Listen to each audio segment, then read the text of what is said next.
Our responsibilities to the ministries o yung ating responsibilidad doon sa mga itinalaga ng ating Panginoon. Kung ang mga itinalaga ng Diyos ay inatangan po ng responsibilidad na mga naga po sa mga kaluluwa o sa mga tupa ng Panginoon, ganun din po sa atin ay mayroon pong iniutos sa atin ng Diyos kung ano po ang dapat natin gawin, ano po ba yung responsibilidad natin doon sa ating mga namumuno sa atin.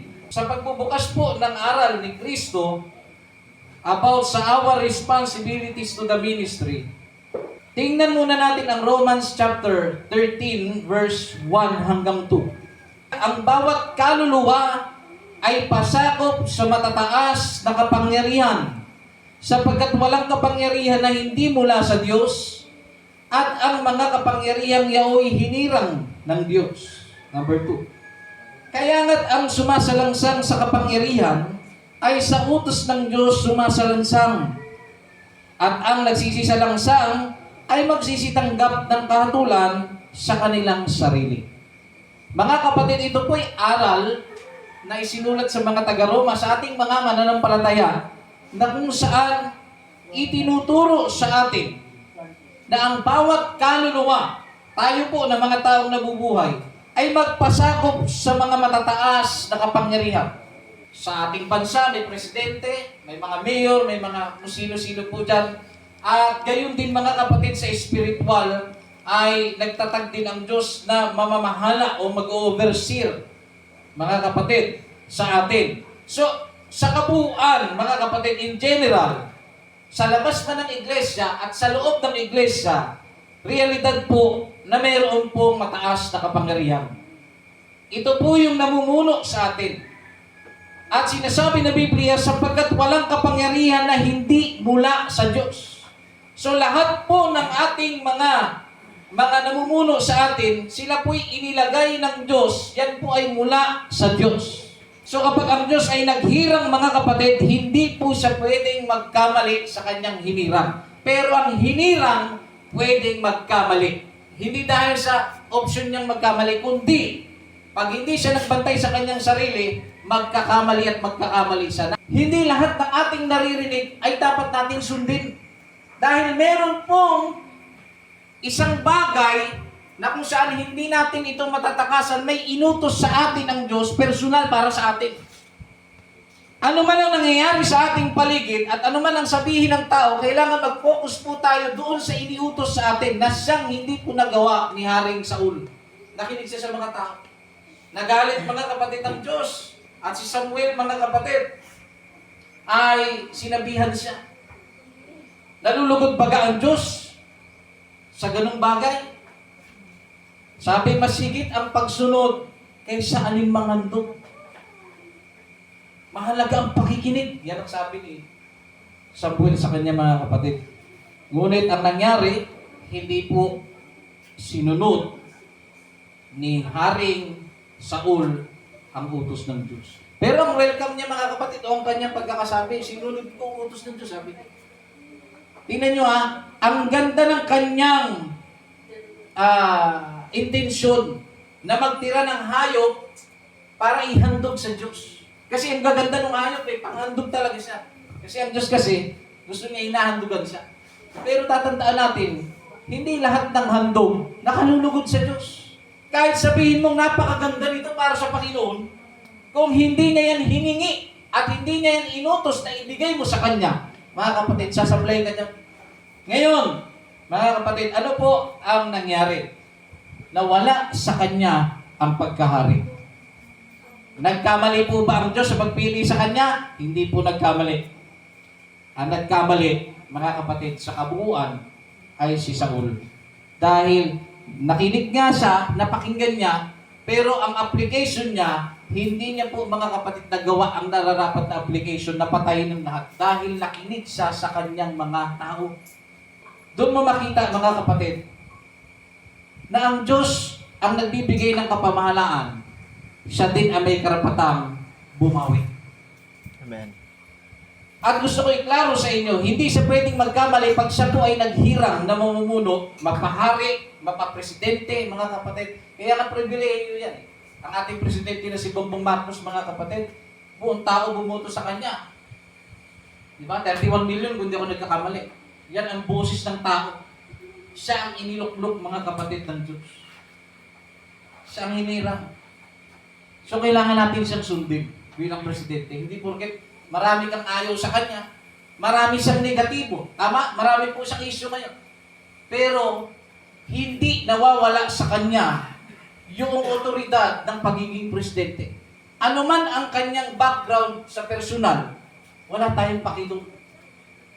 Pero yung nakapatong kasi sa kanya, mga kapatid, nakapatong o nakaatang sa kanya na responsibility na mamuno sa bansa, kailangan natin sundin kung ano man po ang kanyang ibababa. Gayon din, mga kapatid, sa ating spiritual. Hindi po lahat ng namumuno sa iglesia, mga kapatid, ay kasi meron tayong mga meron tayong mga hinahangaan o sa buhay na preacher o sa international man o local. Pero gaya nga nung sinabi nung isa nating pastor, kahit anong nila, may masasabi pa rin kayo sa kanila.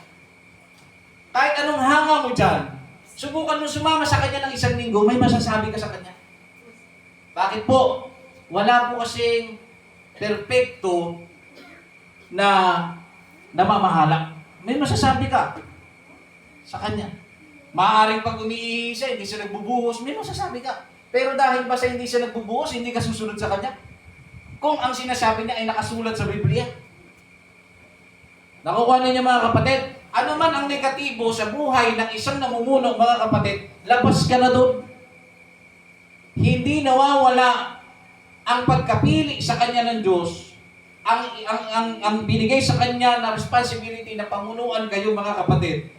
At ang Diyos po ay hindi nagkamali ng pagpili sa kanya. Pag nagkamali sa mga kapatid, ang kanyang hinirang, tanggal yan.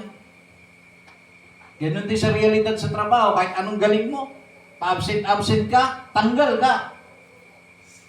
Nakuha ninyo, mga kapatid. Ngayon po, inuulit ko po, ang bawat kaluluwa ay pasakop sa mga matataas na kapangyarihan, sapagkat walang kapangyarihan na hindi mula sa Diyos, at ang kapangyarihan iyo'y hinirang ng Diyos. Tatandaan niyo po, mga kapatid, once na ang Diyos ay naghirang, pumahid ng langis, nag-anoint, mga kapatid, wag ninyo yan sasagasaan. Tapos kayo dyan, mga kapatid. Hayaan nyo siyang mag-alis kapag hindi na nararapat. Pero as long as yan ay namumuno, mga kapatid, hindi mo yan pwedeng kalawin. Naalala nyo si David, napakaganda halimbawa ng kay David. Nasa kanila na ang buong pagkakataon upang patayin si Saul. Papatayin na ng kasamahan ni David. Ano pong nangyari, mga kapatid? Huwag mo siyang galawin. Pinahiran niya ng Diyos. Tao niya ng Diyos. So nakita niyo, mga kapatid, hindi nawawala, mga kapatid, ang respeto ng isang taong nakakaunawa at may pagkilala sa Diyos. Hindi nawawala ang kanyang respeto sa Diyos kapag mayroong pinahiran ng Diyos, mayroong inihalal ang Diyos. Hindi niya yung gagalawin, mga kapatid, o i-respeto niya yung bagay niya. Nakuha niya, mga kapatid. Kaya ito dapat ang maging aral sa atin na kung sino man ay hinirang ng Diyos, hindi po natin dapat sila ginagawa ng masama. Number 6, huwag bubusalan ang mga hinirang ng Diyos. Remember those who have the rule over you. Alalahanin daw sila. Number 2, inyong kilalanin at lubos na pakamahalin. Number 3, sundin nyo sila. No? Pasailalim kayo sa kanila, sa mga namumuno sa inyo. Number 4, ibilang nyo sila sa pagbibigay ng double honor. Number 5, saluduhan daw natin sila, batiin daw natin sila na may paggalang at kagandahang loob. Number 6, mga kapatid, ay huwag pong bubusalan ang kanilang mga bibig. O huwag silang bubusalan. Sabi kang English, do not muzzle them. Bakit po? So, buksan muna natin itong 1 Timothy chapter 5, verse 17 hanggang 18. Ang sabi ng Biblia ay ganito: ang mga matanda na nagsisipamahalang mabuti ay ariing may karapatan sa ibayong kapurihan, lalong-lalo na ang mga nangangaral o nangagpapagal sa salita at pagtuturo. Pakinggan po ninyo ang dalawang bagay na sinasabi po rito sa 17. Pag sinabing matatanda, sila po mga kapatid, usually namumuno po yan sa iglesia. Yung mga matanda na sa spiritual. Pakinggan po ninyo. Ang mga matatanda na nagsisipamahalang mabuti ay ariing may karapatan sa ibayong kapurihan. Yun yung isa. Pangalawa, lalong-lalo na ang mga nagpapagal sa salita at sa pagtuturo. Meron po bang pagtatangi rito? Wala po mga kapatid. Kasi sa wikang Ingles, ang ginamit po dyan ay word na specially. No? Sabi, let the elders that rule well be counted worthy of double honor, especially, may bukod doon mga kapatid ha, especially they who labor in the word of doctrine. Sila na nagpapagal, sila na nagtuturo ng salita ng doktrina. Ang matatanda sa iglesia at ang sinabi doon sa kabilang banda ay lalong-lalo na, no? Pagpapakita po ito mga kapatid na may dalawang portion po dito, no? Ngayon po, ang lahat po ba ay tumatanggap na ikaw ay kabahagi ni Kristo? Lahat po ba tayo, tanggap po ba natin sa ating sarili na tayo po ay kabahagi po ng ating Diyos? Okay? Tayo po ay kamanggagawa ni Kristo. So ngayon, ang tunay na bahagi sa katawan ni Kristo, mayroon po kung 5 pangunahin sa maraming bagay. 5 pangunahin na kung saan ay hindi dapat nangyayari sa buhay natin. Hindi dapat natin ito nagiging buhay. Ano po yun?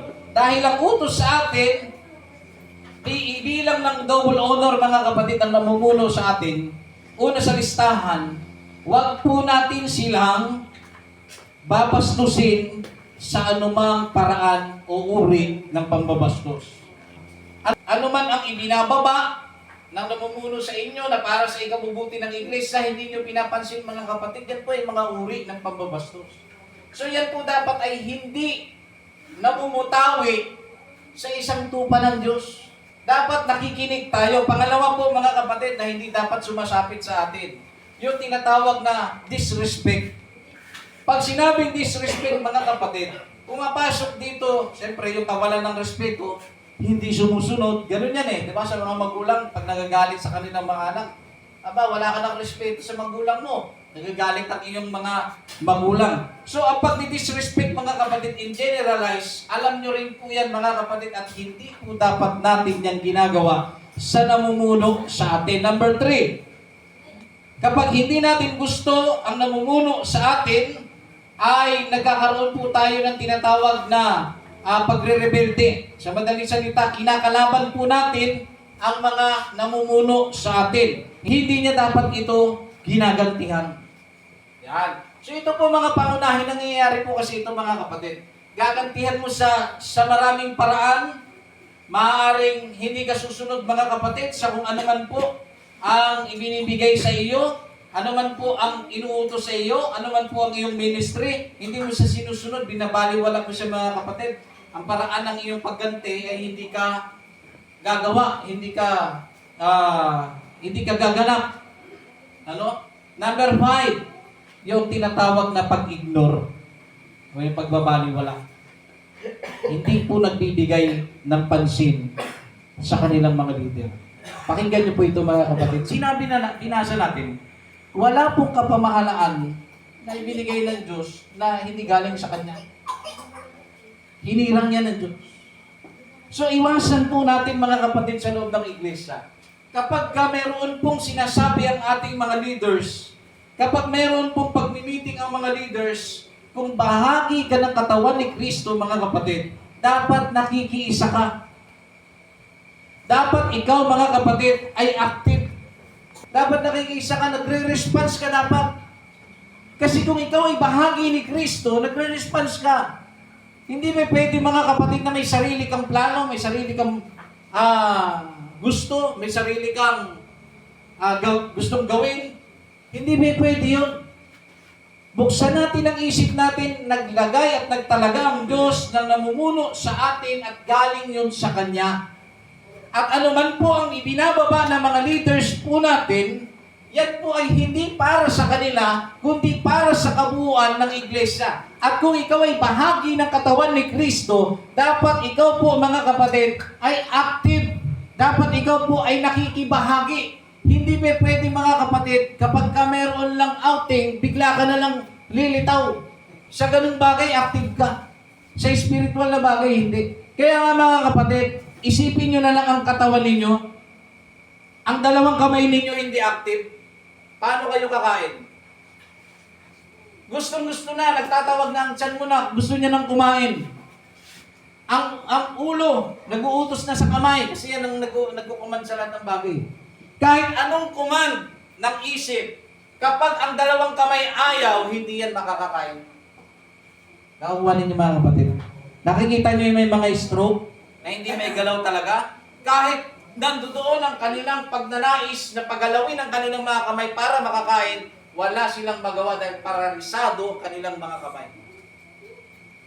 Kahit anong gusto niya, hindi niya po magagawa dahil hindi makakilos ang kamay. Ganyan po ang nangyayari sa iglesia. Kapag ang isang tupa ng Diyos ay hindi nakikisa, kung inaari mo na ikaw ay tupa ng Diyos at ikaw ay bahagi ng katawan ni Kristo, ikaw ay dapat aktibo. Tandaan po ninyo, itong hindi alam ng karamihan sa atin. Ano man ang performance ninyo sa inihalal ng Diyos, mananagot kayo sa Diyos. Nakuha ninyo? Mananagot kayo. Nag-utos ang Diyos, pasakop kayo.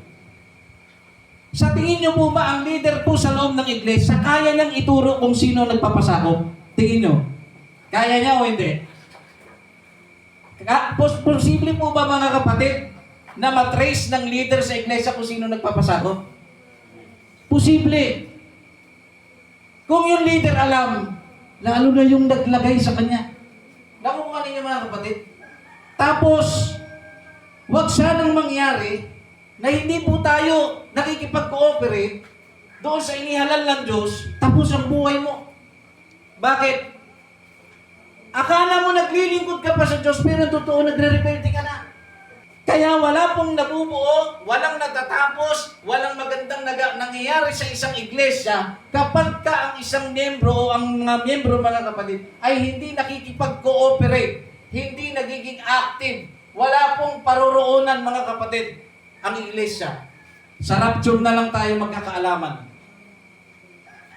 Nakuha ninyo mga kapatid? Alam nating malapit na dumating ang Diyos.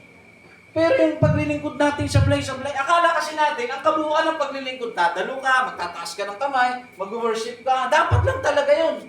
Dahil yun ay ginawa. Para sa atin tayo ginawa para magpuri. Pero ang paglilingkod mga kapatid ay ang pagsunod sa utos, pagtupad sa gampanin sa tungkulin ibinigay po sa atin. So kailangan natin mga kapatid ipakita ang full support sa namumuno sa atin dahil yung performance mo, tinitignan po yan ng Diyos. Amen. Aware ang Diyos sa kung paano ka susunod kasi sila po itinatag. Halimbawa, Brother Ashley, tayo ka. Kahit ano po ang kanyang katayuan, payat man siya, sabihin mo, hindi sa gwapo naman to eh. No? Pagpalagay nyo na mga kapatid, pagpalagay nyo pagpalagay nyo lamang ninyo mga kapatid, sa negative way ko i-drive. Halimbawa, pangit siya, payat siya, lubog ang mata niya, laki ng mata niya, no? Hindi ka ba susunod? Dahil ganun ang itsura niya? Ngayon, nabasa niya, inihalal siya ng Diyos. Halimbawa, ang spirit dinadrive siya. Ituro mo sa mga tao na magpasakop sila sa iyo. Dahil inilagay kita dyan para sila ay pamunuan mo. Para maayos ang buhay nila dahil ang performance nila na ipapakita sa iyo, doon ako babase sa kanila. Nakuha niya. So ngayon, magtuturo siya ngayon. Ngayon, kung hindi po tayo makikinig sa Kanya, sa inihalal ng Diyos na tagapagsalita, ano po ang mangyayari sa inyo? Salamat, brother. Ano mangyayari sa inyo? Mayroon bang magandang kaparoroonan ang ating paglilingkod? Wala. Kaya nga mga kapatid, yan, magmula nung ako, ng aking pinag-aaralan ito, ingat na ingat ako doon sa salita na huwag niyong pasasakitan ng leader ninyo. Dahil hindi ito makakabuti sa inyo. Sa original translation, mga kapatid, original translation sinasabi, wala kayong ipakikinabang. So kung sino po ang inihalal ng Diyos, pakinggan ninyo. Kasi nakasulat yun sa Bible eh. Bakit itinuturo? Kasi sabi nga ng Biblia, di ba? Maalala ko sa inyo, inilagay sila ng Diyos para sa ikapagiging sakdal ng iglesia. Para patibayin ng iglesia. So may mga tinuturo sa atin na minsan parang ang sakit, di ba? Pero yun ay pagkukorek para matrace ng salita ng Diyos at ng Panginoon sa pamamagitan ng kanyang namumuno sa iglesia para niya matrace kung talagang susunod at tupas siya ng Diyos. We need to cooperate. Nagpa-function dapat po tayo. Kung bahagi ka ng katawan ni Kristo, ipakita po natin mga kapatid ang ating suporta sa bawat gawain, sa bawat iniuutos po sa atin. Dahil hindi naman po yan para sa kanila. Huwag niyo po silang bastusin. Huwag niyo po silang i-disrespect. Huwag niyo po silang kalabanin. No? Huwag niyo po silang gantian. Huwag niyo po silang baliwalain. Ito po yung mga major, mga kapatid. Di man lang ito sinulat ko. May maiisip pa kayo diyang iba, mga kapatid. Dahil yung bagay na ito na aking sinabi sa inyo na pangunahing lumilitaw sa isang tao, mga kapatid, makitaan ka ng Diyos ng ganito, mga kapatid, walang paruroonan ng paglilingkod mo. How can we give double honor? Take care of your support. Ingatan ninyo ang inyong suporta. Dahil minsan kasi, akala mo nakasupport ka, pero hindi na pala. Ano po ibig sabihin? How can you have a good attitude to God kung wala kang magandang attitude sa inilagay sa iyo ng Diyos? Imposible na sabihin mo ring mahal mo ang Panginoon, iginagalang mo siya, nire-respeto mo siya, kung ang inilagay ng Diyos ay hindi mo yun kayang ibigay. So, ang nangyayari mga kapatid, tayo po ay nagiging pakunwari. Minsan, tinatakpan ng ating mga pag-iyak ang katotohanan na tayo po ay hindi sumusunod. Huwag sana mangyari mga kapatid. Pag altar call, doon ka, iyak ka ng iyak. Wala namang masama eh, hindi ko naman pinagbabawal yun. Iyak ka ng iyak, ginagawa mo lahat sa Panginoon, nagpe-pray ka. Pero sa kabilang banda mga kapatid, hindi ka naman talaga sumusunod sa inihalal ng Diyos. Mga kapatid, alam ng Diyos. Alam ng Diyos kung masaya ka pumapasok sa templo. Alam ng Diyos mga kapatid kung masaya ka. And you should be proud mga kapatid sa inihalal ng Diyos para sa inyo. Hindi po dapat natin sila, mga kapatid, pinag-iisipan ng hindi maganda. Hindi po dapat natin sila, mga kapatid, binabaliwala. Dahil the moment na lahat ng nabanggit kong ito ay nasa iyo, namumutawid sa iyo, mga kapatid, ano pang pagsamba ang kaya mong ibigay sa Panginoon? Kung ang kanyang inihalal ay hindi po natin kayang galangin, respetuhin, at mahalin. Tinuturo po ito sa atin mga kapatid dahil ito po ang kulang sa maraming iglesia. Lesson 4, do not muzzle them. Huwag daw bubusalan ang mga bibig. Sa 1 Timothy chapter 5 verse 18, sapagat sinasabi ng kasulatan, huwag mong lalagyan ng busal ang baka pagka gumigiit, at ang nagpapagal ay karapat-dapat sa kaupahan niya. Sa isang banda, iniaaral, kapag ang baka ay gumigi, ginagamit mo siya. Ginagamit mo. Huwag mo busalan ng bibig pag nagtatrabaho. Dahil karapatan niyang kumain. Kasi, kaya ka kumikita o kaya ka umaani dahil sa baka na yung ginagamit. Kung bubusalan mo ang bibig ng baka, mga kapatid, mamamatay manghihinaya kasi hindi kumakain eh. Dahil ang kaya niya nagagawa kanyang trabaho, dahil siya po ay mayroong lakas sa pamamagitan ng kanyang kinakain. Kaya kung tatakpan niyo ang bibig ng mga hayop na inyong ginagamit sa pinakikinabangan niyo sila, wala na kayong susunod na ipakikinabang. So ano po ang pagpapakita nito? O ipinapakita nito? Ipinapakita po nito na habang ginagamit mo ang baka, umaani ka sa iyong kabuhayan, bigyan mo siya ng para sa kanya. Para makapanimbalik ang kanyang lakas at maitrabaho niya yung para sa iyo, para bumalik ulit sa iyo. Nakuha niyo yung cycle, mga kapatid. Binibigyan ka niya ng kinabubuhay mo. Bigyan mo rin siya para mabuhay siya. At pag binigyan mo siya kumain sa mga kapatid, magkakaroon siya ng lakas, makakapagtrabaho ulit siya para sa iyo. Ganun lang ang cycle ng buhay. Ang sabi po ni Jesus sa Luke chapter 10 verse 7, sapagkat ang manggagawa ay marapat sa kanyang kaupahan. Yan din ang sinabi ni Kristo nung siya po, mga kapatid, ay bumaba. Sinabi rin nga ni Kristo. Paano niya yan sinabi, mga kapatid? Kasi isinugo niya ang mga apostol dala-dalawa. Sabi niya, wag na kayo magdala ng kung ano man, ng lalagyanan, kung ano ng pagkain. Wag. Kapag kayo ay napunta sa isang tahanan o sa isang bahay, no, lumagi kayo doon. Kung ano mang ibigay sa inyo, kainin ninyo. Pagpapakita po yun na hindi pinababayaan ng Diyos ang kanyang mga isinusugo. Ano po ang punto? Hindi niya yan pinapabayaan, in a sense, na gagamitin niya ang mga napangangaralan ng salita ng Diyos na makaramdam ng habag. Dahil wala silang, alam niyo yun, may sarili silang buhay, may trabaho sila, dapat ay tinatrabaho nila, mangingisda sila, Apostol Pedro. Pero binaliwala nila, pati ang kanilang mga mahal sa buhay, iniwan nila, para lang sa Ebanghelyo ni Kristo. Ipinangangaral niya. So ngayon, hindi po sila nagkamali ng pagpili nila na paglingkuran ng Diyos. At sila po ay tinutulungan ng Diyos sa pamamagitan ng mga tao na yun. Ngayon, ito ang tanong. Sa ating pong panahon, hindi po lahat ng tao ganun mag-isip. Na ang lingkod ng Diyos ay hindi nila pinababayaan. Ang sino man pong namumuno sa iglesia must focus and dedicate their time to feed the church.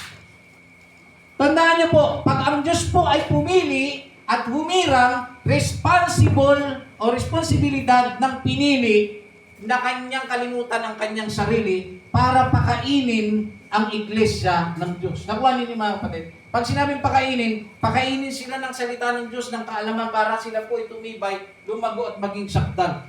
Acts chapter 20 verse 28, sinabi dyan, di ba? Pakanin ninyo ang iglesia ng Diyos na binili niya ng kanyang sariling dugo. Ang utos sa mga matatanda ng iglesia, pakanin ninyo ang iglesia ng Diyos na binili niya ng sarili niya dugo.